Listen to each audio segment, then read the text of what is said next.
La millonaria pegaba carteles de su hijo desaparecido cuando escuchó una vocecita detrás de ella decir: «Mi papá puede encontrar a tu hijo». No lo creyó. Ya había escuchado demasiadas promesas, hasta que preguntó quién era el padre de aquella niña, y sintió que el suelo desaparecía bajo sus pies. Lucía era conocida en todo el país como la millonaria que había transformado su fortuna en una de las mayores fundaciones dedicadas al bienestar infantil. La institución que ella presidía ofrecía refugio, protección y una canalización responsable de niños hacia familias adecuadas dentro del sistema de adopción, siguiendo criterios extremadamente rigurosos. Bajo su liderazgo, cientos de pequeños encontraban hogares preparados, acompañados por equipos técnicos especializados.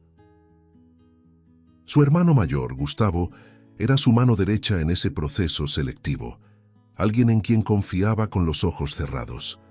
Todo en ella inspiraba control, precisión, autoridad.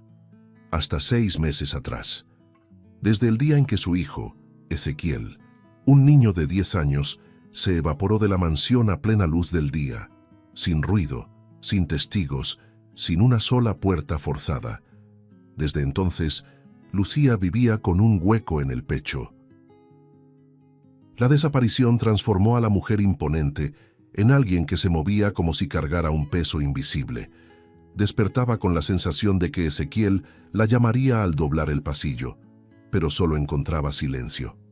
«¿Dónde estás, mi amor?», pensaba mientras arreglaba una mesa de desayuno que nadie más ocupaba.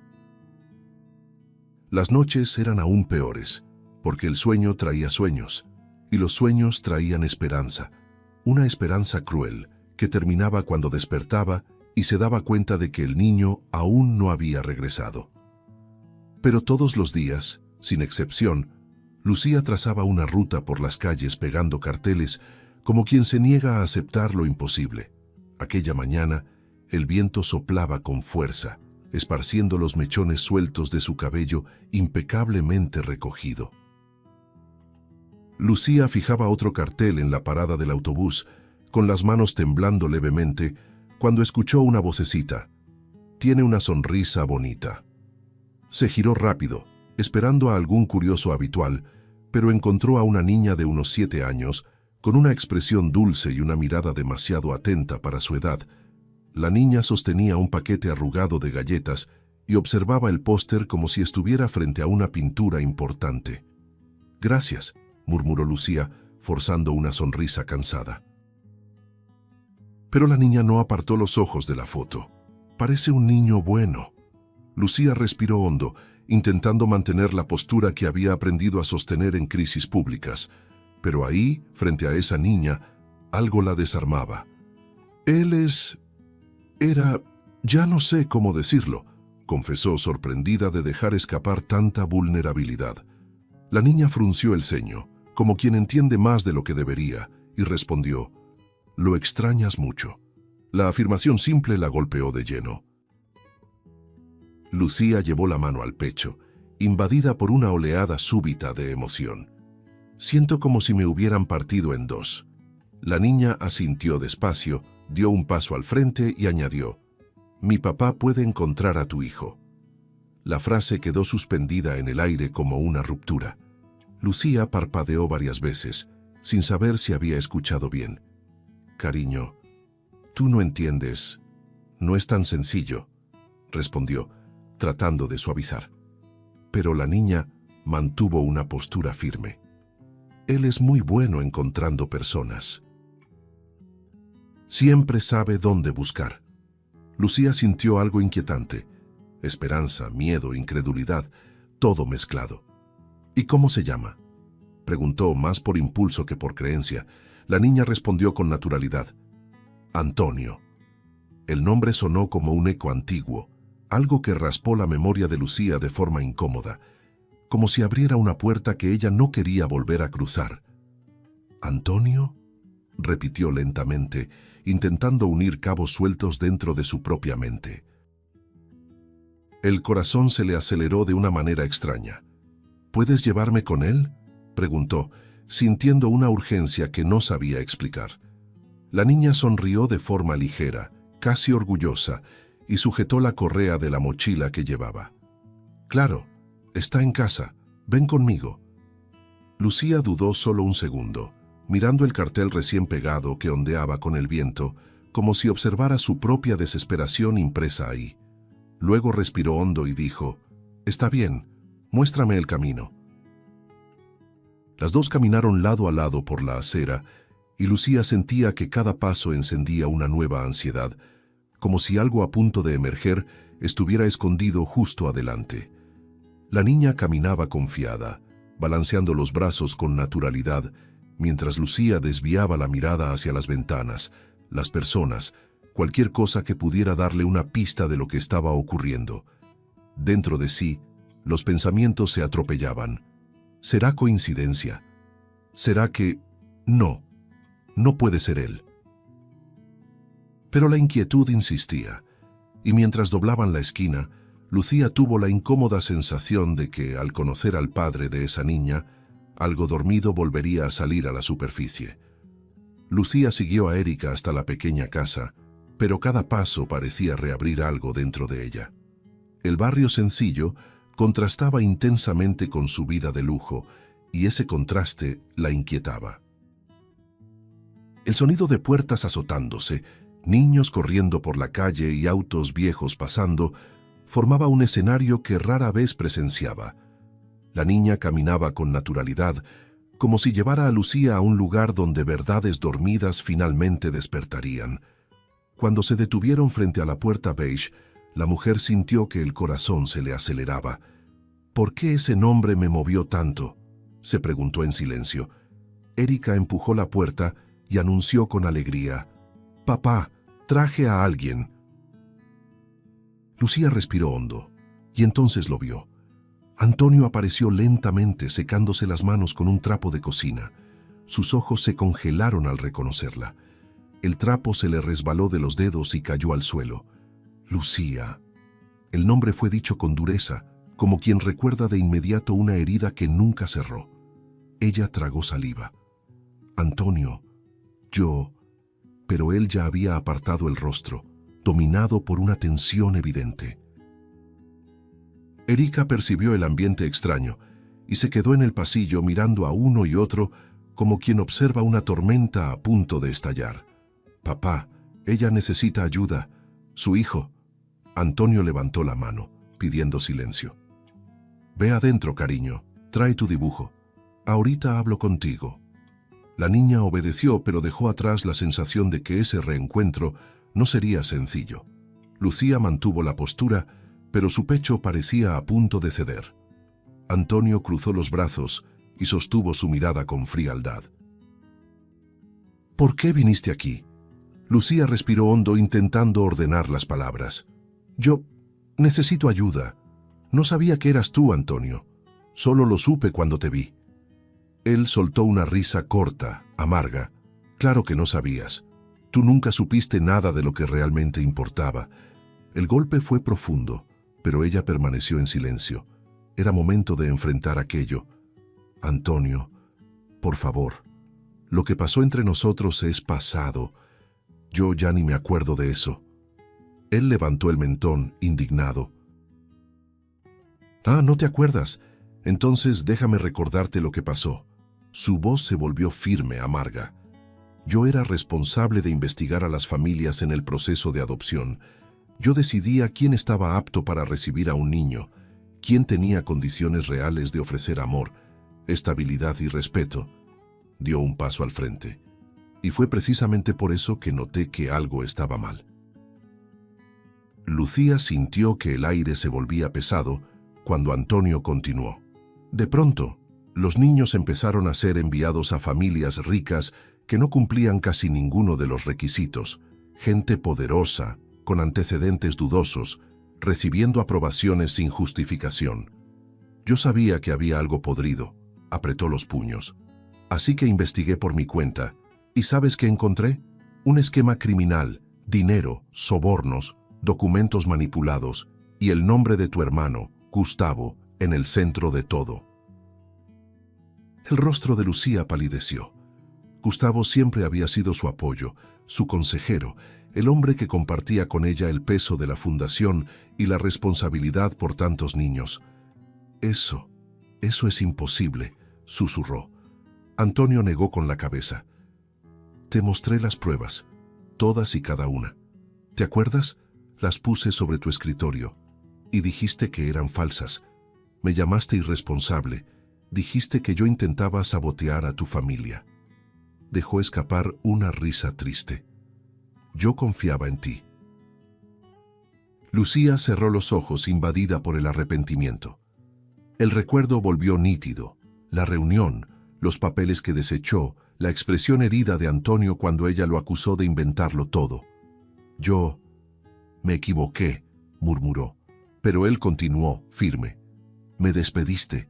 Lanzaste mi reputación a los lobos. Salí en los titulares como investigador corrupto. Perdí el trabajo, amigos, todo. Pasé años reconstruyendo mi vida, solo, mientras cuidaba de mi hija. Las palabras golpeaban como latigazos. Antonio, por favor, dijo ella con la voz temblorosa. Sé que te herí, pero mi hijo, Ezequiel, desapareció. Hace 6 meses. Me despierto y me duermo con este dolor. Si hay cualquier posibilidad de que me ayudes, cualquier posibilidad, por favor, deja el pasado atrás. Él dio un paso atrás, lleno de rabia e incredulidad. ¿Crees que así funciona? ¿Que solo es pedir? Yo ya no confío en ti. Lucía sintió que los ojos le ardían. Te lo suplico, dijo, casi sin voz.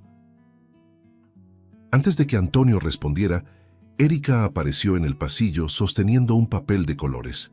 «Papá, ayúdala». La niña miró a Lucía, luego al cartel del niño asomando en la bolsa de la mujer. Nadie debería perder a un hijo, ni siquiera por un día. El hombre cerró los ojos, como si absorbiera el impacto de esa verdad simple dicha por una niña. El dibujo que Erika sostenía, un sol sonriente junto a 2 figuras, parecía un recordatorio doloroso de aquello que él protegía con todas sus fuerzas. Antonio finalmente respiró hondo, largo, como quien debe decidir algo que cambiará su propio destino. Su mirada se posó en la sonrisa de Ezequiel en el cartel, un niño que no tenía culpa de nada, un niño que necesitaba ser encontrado. La mandíbula se le tensó. «Está bien», dijo al fin en voz baja. «Te voy a ayudar». Lucía llevó la mano al rostro, sorprendida por el alivio que la invadía. Pero había algo en la mirada de Antonio que dejaba claro una cosa.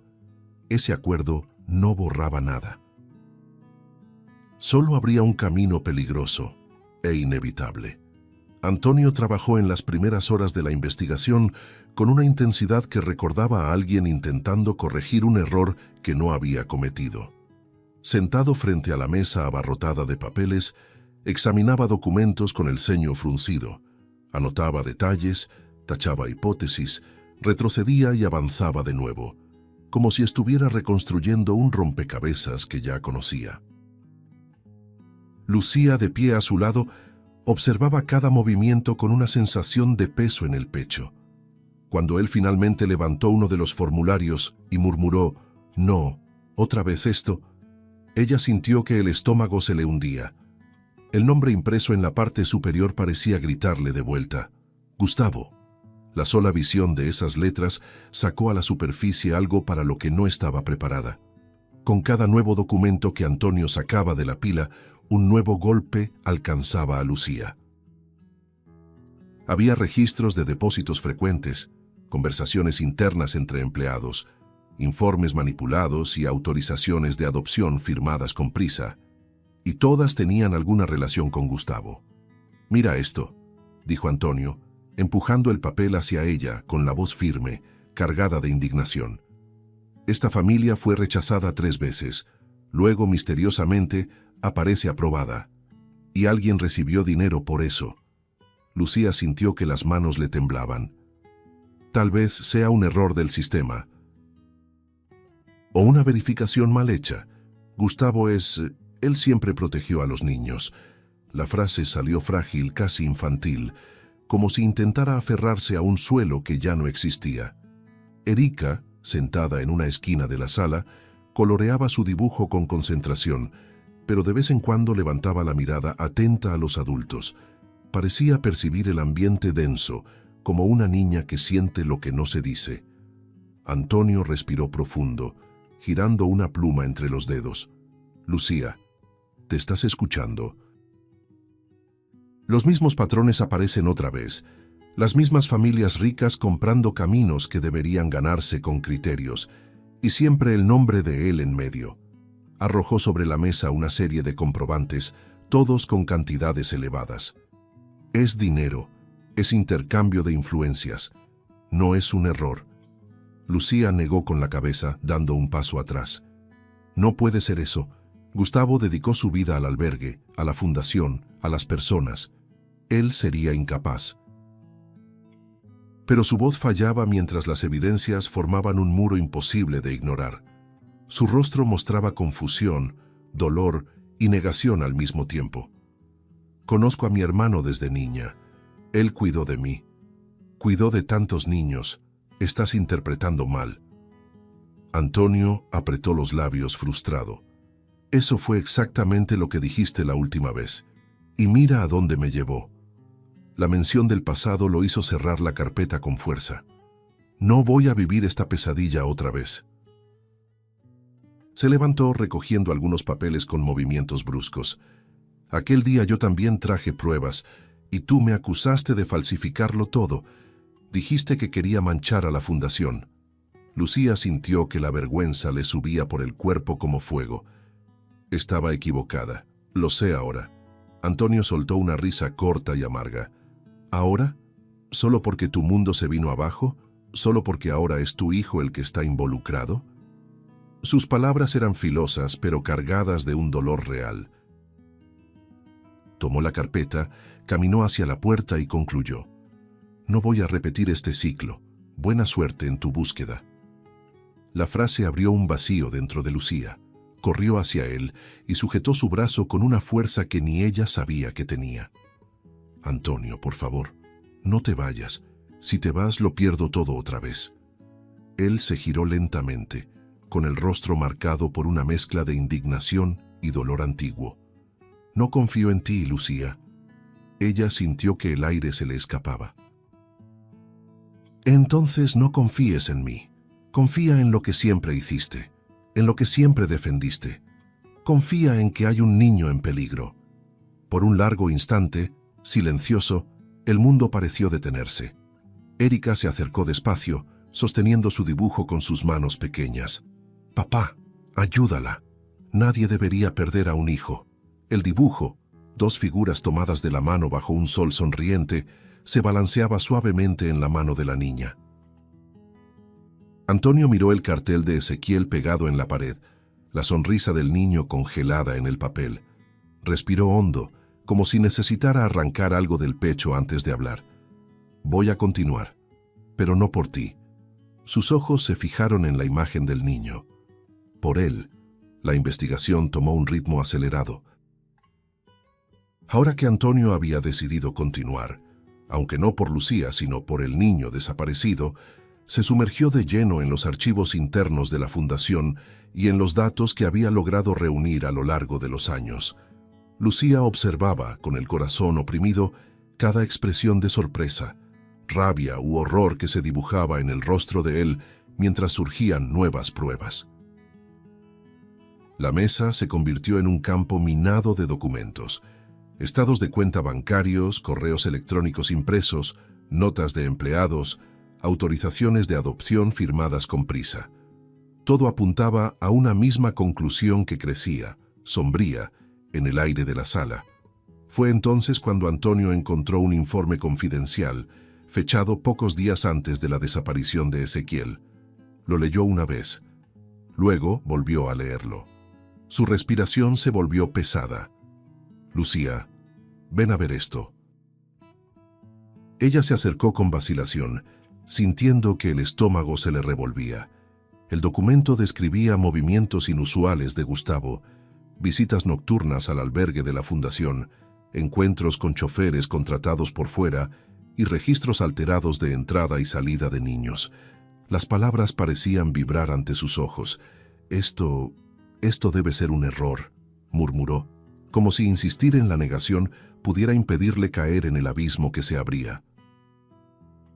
No es un error, respondió Antonio con una voz firme, directa, casi cruel por la necesidad de verdad. Sacó otro archivo, el testimonio de una empleada que, temiendo represalias, había solicitado anonimato. La mujer relataba haber visto a Gustavo con un niño que no formaba parte del proceso de adopción de ese día. «Mira aquí», dijo él señalando el papel. Lo describe: niño, de unos 10 años, cabello castaño, ropa formal infantil. Lucía sintió una oleada de hielo recorrerle el cuerpo. «No, Antonio, no digas eso». Él completó sin suavizar. «Describió a tu hijo, Lucía». La sala quedó en silencio, como si el aire hubiera sido arrancado del lugar. Lucía se llevó las manos a la boca, con los ojos llenos de lágrimas. «¿Estás diciendo que mi hermano, que Gustavo...» Antonio asintió levemente, pero su mirada mostraba el dolor de tener que destruir las últimas defensas de ella. «Secuestró a su propio sobrino». La frase resonó como un disparo, atravesándolo todo. Lucía retrocedió, tambaleándose hasta apoyar la mano en la pared. «Dios mío, Dios mío», repetía, como si necesitara escucharlo para creerlo. Era como si el suelo hubiera desaparecido, dejando solo un vacío terrible donde antes había confianza. Antonio continuó, aunque su voz ya no tenía la dureza inicial, sustituida por algo casi compasivo. «Estas transacciones bancarias coinciden con los días en que Gustavo alteró documentos de adopción, desvió dinero, manipuló procesos, compró silencios». Pasó la mano sobre los papeles, extendiéndolos sobre la mesa, y cuando se dio cuenta de que estaba a punto de ser descubierto, sacó a Ezequiel de la mansión, calculado, rápido, silencioso. Incluso a Antonio le costaba aceptar la gravedad de lo que decía. Lucía se tenía acceso a todas las áreas, tenía poder, tenía influencia, y usó todo eso para cometer un crimen imperdonable. Erika, que había dejado de dibujar hacía rato, observaba todo con la inquieta inocencia de quien percibe la gravedad, aunque no la comprenda del todo. Sus ojos grandes se fijaron en Lucía, que ahora sollozaba en voz baja, completamente derrumbada. «¿Pero por qué?», preguntó ella como un lamento roto. «¿Por qué mi hermano haría esto con el niño?». Antonio no respondió de inmediato. No había una respuesta sencilla ni una justificación limpia. «A veces lo que está podrido por dentro es más profundo de lo que podemos ver», dijo finalmente. «Lo que hizo no tiene explicación que lo absuelva». Lucía se sentó en el sofá, perdida. El recuerdo de Gustavo sosteniendo a Ezequiel en brazos, enseñándole a andar en bicicleta, preparando fiestas de cumpleaños, volvió con fuerza y violencia, pero ahora mezclado con un horror imposible de conciliar. «Yo no vi, no quise ver», susurró. Antonio se acercó despacio y colocó sobre la mesa la última prueba, una firma de ella falsificada, usada en documentos ilegales. «Te usó, te ocultó la verdad, y mientras tú confiabas en él, convirtió a su propio sobrino en un arma». Lucía levantó el rostro y por primera vez su dolor se mezcló con algo nuevo, una furia que nacía lentamente, a punto de estallar en lo que vendría después. Lucía pasó horas mirando las pruebas sobre la mesa, como si pudiera borrarlas solo con la fuerza de la negación. Antonio la observaba en silencio, desconfiado, pero respetando el espacio que ella decía necesitar. Era una noche pesada, sofocante, y la mujer sentía algo crecer dentro de sí, una mezcla de culpa, vergüenza y una esperanza irracional. «Esto es cosa de familia. Nadie necesita saberlo más que nosotros dos». La idea tomó forma en su mente como una mentira reconfortante.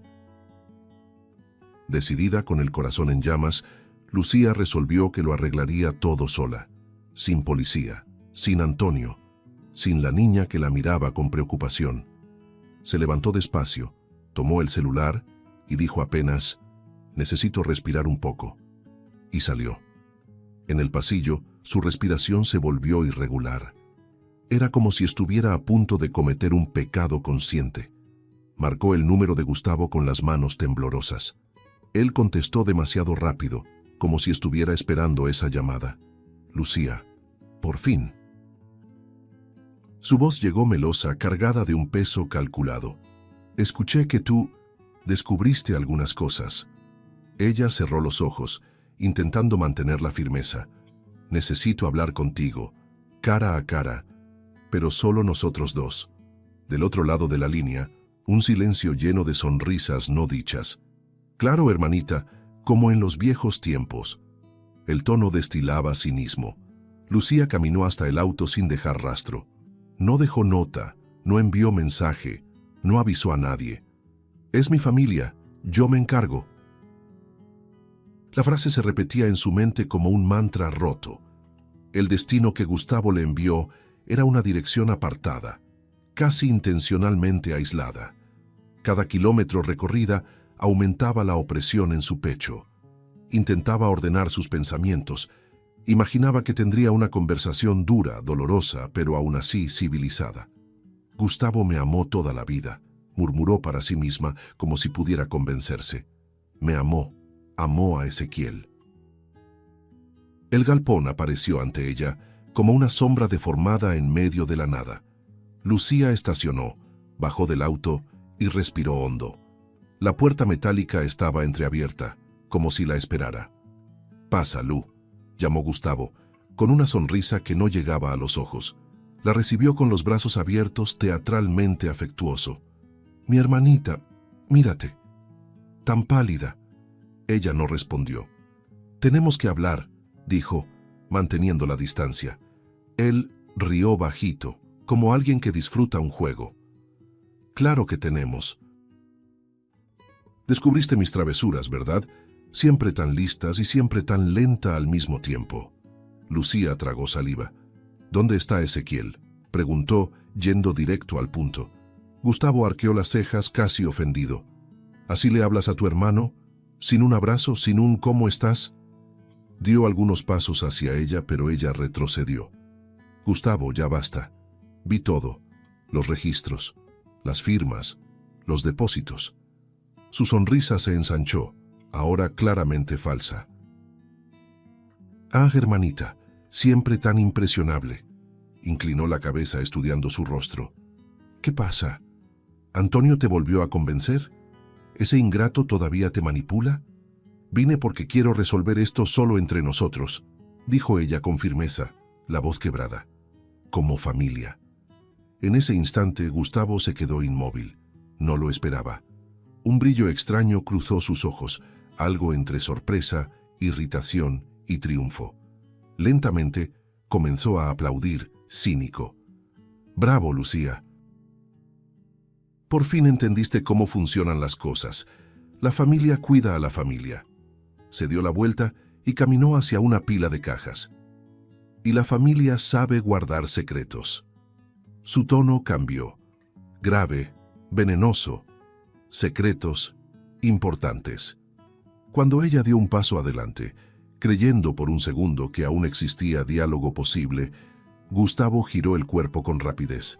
El golpe fue frío y preciso. Le arrancó el celular de la mano con violencia. «No pensaste que te dejaría venir aquí con eso, ¿verdad?». La sonrisa desapareció y dio paso a algo brutal. «Siempre fuiste ingenua, Lucía». El galpón pareció encogerse a su alrededor. «Ahora dime, mi querida hermana, ¿qué piensas hacer con todo lo que descubriste?». Lucía sintió que la verdad aplastante subía como un grito dentro de ella. Estaba completamente atrapada, y Gustavo nunca tuvo intención de conversar. El galpón quedó sumido en un silencio tenso después de que Gustavo le arrancó el celular de las manos a Lucía. El sonido del aparato al golpear el suelo resonó por las paredes metálicas como una advertencia siniestra. Ella sentía el corazón acelerarse frenéticamente, el cuerpo temblando entre el miedo y la incredulidad. Gustavo caminaba en círculos lentos a su alrededor, con las manos ocultas en los bolsillos, lo que volvía cada movimiento impredecible. «Siempre creíste que podías controlarlo todo, ¿verdad, Lucía?», murmuró con una sonrisa torcida. «Pero aquí estás en mi territorio». Su respiración se volvió corta, irregular, y la sensación de peligro inminente se apoderó del aire pesado. Lucía intentó mantenerse firme, pero su cuerpo ya mostraba señales de desesperación. «¿Dónde está mi hijo?», insistió, con la voz quebrada. Gustavo se detuvo, inclinó la cabeza y sonrió con frialdad. «¿De verdad crees que estás en posición de exigir algo?». Se acercó despacio, tan cerca que ella podía percibir el olor metálico del lugar, como óxido mezclado con el perfume suave que él siempre usaba. «Te advertí, te pedí que confiaras en mí, pero elegiste a ese investigador fracasado en lugar de a tu familia». La mención de Antonio le hizo arder los ojos, pero al mismo tiempo encendió una chispa de esperanza. Tal vez él notaría su ausencia. Tal vez. El galpón crujía con el viento, pero otros sonidos comenzaron a mezclarse en el ambiente. Pasos en algún punto del fondo, una sombra moviéndose entre las cajas, una respiración corta. Lucía abrió los ojos con sorpresa. «¿Ezequiel?», susurró intentando ver a través de la penumbra. Gustavo soltó una risa baja y cruel. «Ah, ¿entonces ahora sí te acordaste de que tienes un hijo?». Movió una caja pesada y detrás de ella aparecieron cuerdas sueltas, sábanas sucias y marcas en el suelo. Señales claras de que alguien había estado ahí recientemente. Lucía se llevó la mano a la boca, sintiendo que todo su cuerpo se debilitaba. «¿Le hiciste daño?», preguntó con voz frágil. «Eso no te corresponde saberlo», respondió Gustavo, apartando la mirada, disimulado. Mientras tanto, a kilómetros de distancia, Antonio caminaba de un lado a otro en la sala de su casa, inquieto. Algo no estaba bien. Erika lo observaba con los ojos muy abiertos, sosteniendo el dibujo que había hecho antes. «Papá, ¿dónde está Lucía?». Él intentó disimular la preocupación, pero su hija lo percibía todo. Dijo que necesitaba respirar. Erika negó con la cabeza. Los niños tienen una sensibilidad que no necesita explicaciones lógicas. Salió triste. Tú también te pones triste cuando escondes algo. Antonio se detuvo y miró a la niña. «¿Qué quieres decir, Erika?». Ella señaló la mesa. «Su celular, ese no está ahí, salió sola». Y en ese instante la inquietud se transformó en certeza. Antonio tomó su propio celular e intentó llamar a Lucía, pero la llamada iba directo al buzón de voz. 1, 2, 3 veces. «No puede ser», murmuró, apretando el aparato con fuerza. Erika le tomó el brazo con su manita cálida. «Papá, ella tiene miedo. Yo lo sé». La mirada de la niña era tan seria que parecía ver más allá de las paredes. Antonio entendió que ya no había tiempo para dudar. Abrió la puerta con brusquedad. «Vámonos». Erika abrió los ojos con sorpresa. «¿Yo voy?». Él asintió. «No voy a dejarte sola y tú sientes las cosas. Aprendí a confiar en eso». La niña respiró hondo, como si comprendiera la gravedad del momento, y salió corriendo junto a su padre. De vuelta en el galpón, Gustavo finalmente dejó de fingir calma. Empujó a Lucía contra la pared con una brutalidad inesperada. «Tú lo tenías todo, todo. Y lo pusiste en riesgo por culpa de un incompetente que desenterró lo que yo construí». Lucía golpeó la espalda con fuerza, soltando un gemido ahogado. La sensación de vulnerabilidad era paralizante, pero el instinto de madre, el instinto de proteger a un niño, a su propio hijo, despertó una fuerza inesperada dentro de ella.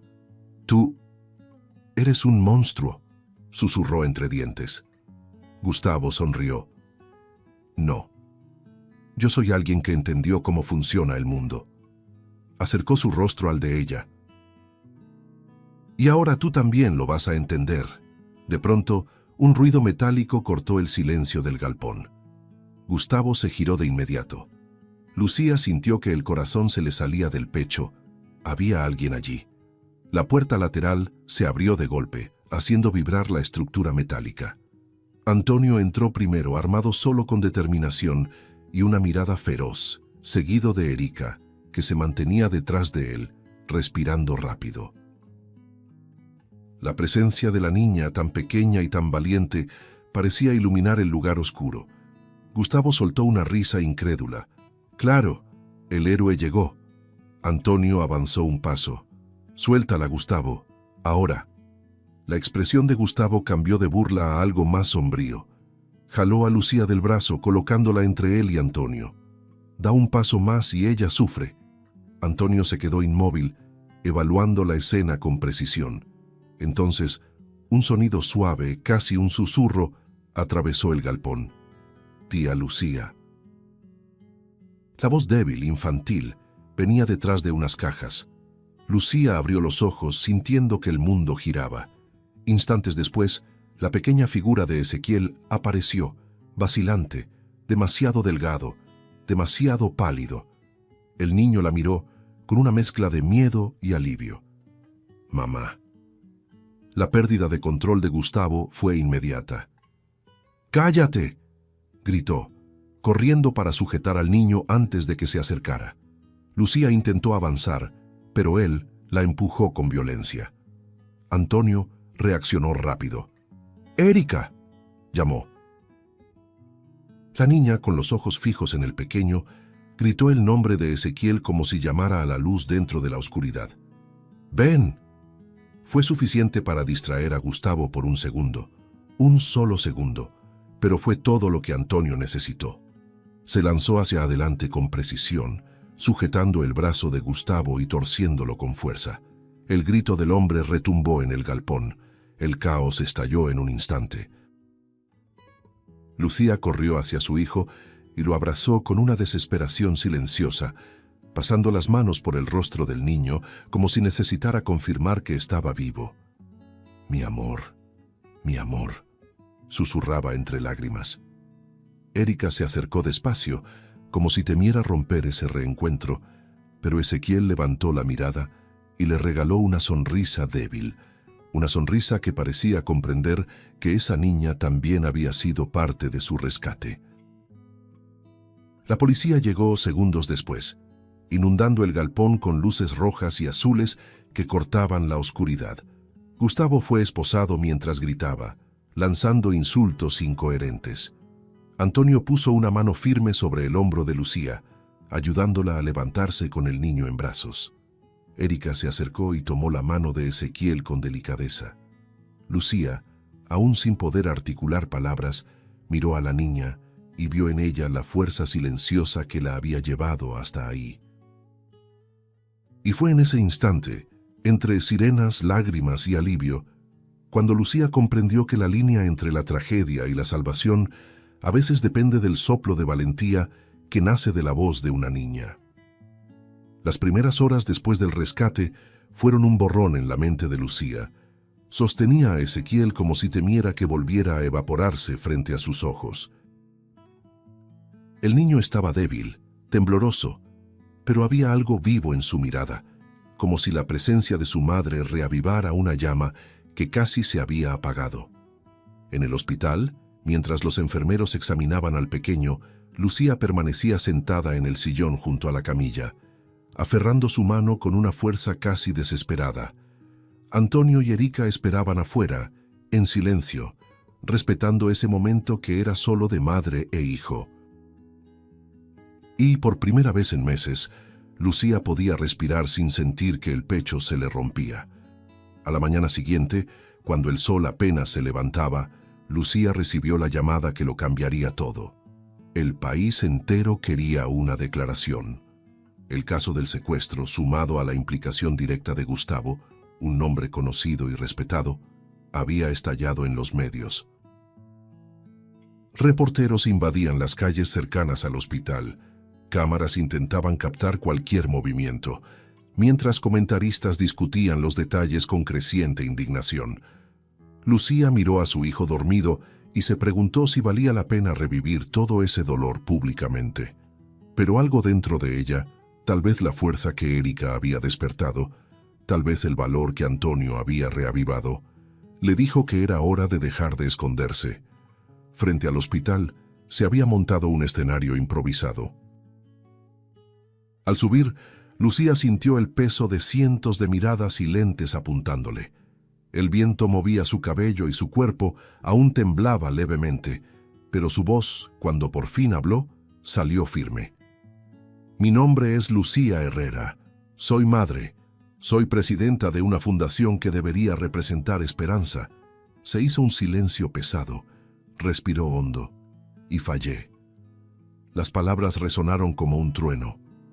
Fallé cuando ignoré señales. Fallé cuando dejé que el amor fraternal me cegara. Fallé cuando destruí la reputación de un hombre inocente. Buscó a Antonio entre la multitud. Él bajó la cabeza, conmovido. Lucía continuó, con los ojos llenos de lágrimas, pero con la postura firme. Mi hermano, Gustavo Herrera, manipuló procesos de adopción, corrompió el sistema y secuestró a mi hijo. La gente contuvo el aliento. Y todo eso solo fue posible porque yo elegí no ver. Elegí dudar de la verdad cuando me fue presentada. Hoy le pido perdón al país, pero sobre todo... Giró hacia Antonio, cuya presencia parecía anclar ese momento. Le pido perdón al hombre que intentó proteger la fundación, a los niños y a mí, incluso cuando yo lo destruí. Antonio dio unos pasos al frente, pero se mantuvo discreto, con las manos en los bolsillos, el rostro atravesado por recuerdos que regresaban con fuerza. Los flashes capturaban cada detalle. Lucía volvió a alzar el micrófono. Testificaré a su favor. Diré toda la verdad. Él no es corrupto. Es íntegro. Es lo que la fundación debió haber sido. Un murmullo recorrió a la multitud. En un gesto inesperado, Lucía sacó de su bolso un documento, una copia de la firma falsificada que Gustavo había usado. Esto se utilizó para destruir la carrera de un hombre honesto, y esto se acaba hoy. El momento se transformó en algo que resonaría en todo el país. Los periodistas escribían frenéticamente mientras las transmisiones iban en vivo. Lucía, sin embargo, no hablaba para las cámaras, hablaba para su hijo, para los niños que siempre quiso proteger y, sobre todo, para sí misma. Su voz se suavizó al añadir, la verdad duele, pero es lo único capaz de sanar lo que fue roto. Una lágrima rodó por su rostro, pero su postura se mantuvo firme. El país necesita saber que incluso las instituciones que cuidan de nuestros pequeños pueden ser corrompidas, y necesitamos estar atentos, necesitamos ser humanos. Después del pronunciamiento, Lucía bajó lentamente del escenario con las piernas temblorosas. La multitud se abrió. Algunos se acercaron para abrazarla, otros para agradecerle el valor, otros solo para mirar, impactados por la honestidad cruda que habían presenciado. Antonio se acercó despacio, como si estuviera invadiendo un territorio emocional que ya no le pertenecía. «No tenías que hacerlo de esa manera», murmuró, con la voz baja, quebrada. Lucía sonrió, aún con lágrimas en los ojos. «Sí tenía. Por ti, por mi hijo, por los niños que confié en manos equivocadas». Erika corrió hacia Lucía y la abrazó con fuerza a las piernas. La niña la miró con una sinceridad tan profunda que desarmaría a cualquiera. «Hiciste lo correcto», dijo, con la convicción pura y simple que solo una niña puede tener. Lucía tomó el rostro de Erika entre las manos. «Si no fuera por ti, ni siquiera sé si habría encontrado mi camino». Erika sonrió tímidamente y apoyó la frente en la de ella antes de volver junto a su padre. La prensa seguía lanzando preguntas, pero Lucía no respondió más. Ya había dicho lo esencial. Se había quitado un peso antiguo del pecho, aquel que cargaba desde el día en que permitió que Gustavo destruyera la integridad de quien intentaba proteger el sistema. Su cuerpo estaba cansado, pero su alma comenzaba, por primera vez en mucho tiempo, a sentir un hilo de paz. Era como si la verdad, aún dolorosa, hubiera abierto espacio para algo nuevo, Mientras los tres regresaban al interior del hospital, Antonio miró discretamente a Lucía. En su rostro, aún marcado por lágrimas, había algo distinto, una serenidad recién nacida. Comprendió que, pese a todo, ella se estaba reconstruyendo frente a sus propios ojos, no como millonaria, no como presidenta de una fundación, sino como alguien que por fin entendía el valor de la verdad y la vulnerabilidad. Y sin decir una sola palabra, Antonio supo que aquello, ese momento, era apenas el inicio de algo profundo, silencioso y transformador. El sol de la tarde iluminaba el nuevo espacio de la fundación, ahora reformado y reconstruido sobre bases éticas. Antonio caminaba por los pasillos con pasos firmes, recibiendo saludos de empleados emocionados al ver su nombre finalmente restaurado. Era como si cada pared cargara una segunda oportunidad. Lucía, a su lado, observaba todo con una mezcla de orgullo y humildad. «Parece que el mundo está respirando de nuevo», murmuró ella. Antonio sonrió, discreto. «No el mundo, Lucía, tú». En el jardín recién inaugurado, Erika y Ezequiel corrían sobre el pasto, riendo como si el pasado se hubiera disuelto en el aire. El niño aún se recuperaba, pero su alegría parecía más grande que cualquier sombra dejada por el secuestro. Al verlo correr, Lucía sintió que el corazón se le calentaba como no le pasaba desde hacía mucho tiempo. «¡Mamá!», gritó Ezequiel, levantando una flor amarilla. «¡Mira lo que encontré!». Ella se agachó y lo abrazó, sintiendo ese pequeño cuerpo lleno de vida y esperanza.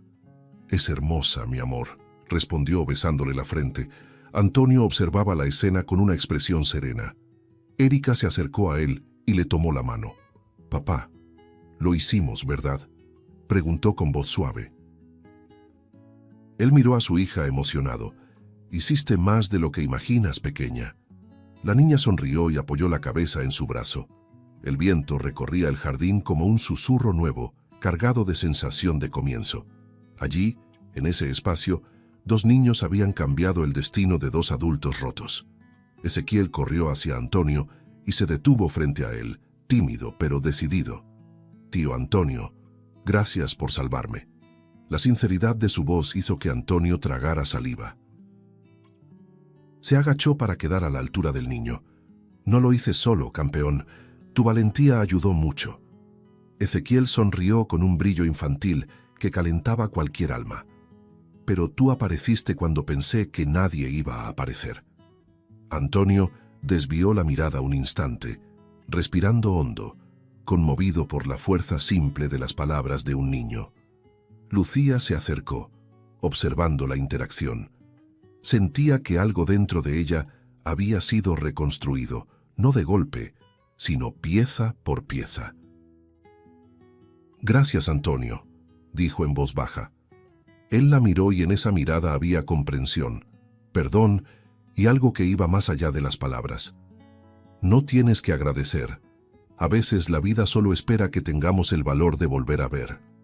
Erika, que escuchaba, levantó la mano y tocó el brazo de Lucía. «Sí, viste. Por eso Ezequiel está aquí». El jardín pareció llenarse aún más de luz cuando Ezequiel, abrazando a Erika, añadió: «Somos un equipo». Los dos rieron, como si el futuro estuviera abierto frente a ellos. Lucía sintió lágrimas cálidas recorrerle el rostro, pero esta vez eran lágrimas de alivio, no de desesperación. «Un equipo muy fuerte», dijo ella, acariciando el cabello de su hijo, «porque ustedes son luz». Antonio observaba en silencio, comprendiendo que la fuerza de esos niños había sido más poderosa que cualquier tragedia y que, quizás sin darse cuenta, también lo habían salvado a él. Al final de la tarde, cuando el cielo comenzó a teñirse de tonos naranjas y rosados, Lucía miró a los tres, Antonio, Erika y Ezequiel, y sintió que algo nuevo había nacido ahí. No solo un futuro limpio para la fundación, sino una nueva forma de creer. Una historia marcada por el dolor, sí, pero también por la valentía y la ternura inesperada de dos niños que se negaron a dejar que el mundo cayera en silencio. Y en ese instante, bajo el brillo suave del atardecer, Lucía comprendió que algunos comienzos no llegan con ruido, llegan con un soplo de esperanza sostenido por la pequeña mano de un niño. Si te gustó el contenido, no olvides suscribirte al canal para ver más videos como este. Deja tu like para apoyarnos y activa las notificaciones para no perderte ninguna novedad. Eso nos ayuda a seguir creando lo mejor para ti. Hasta el próximo video.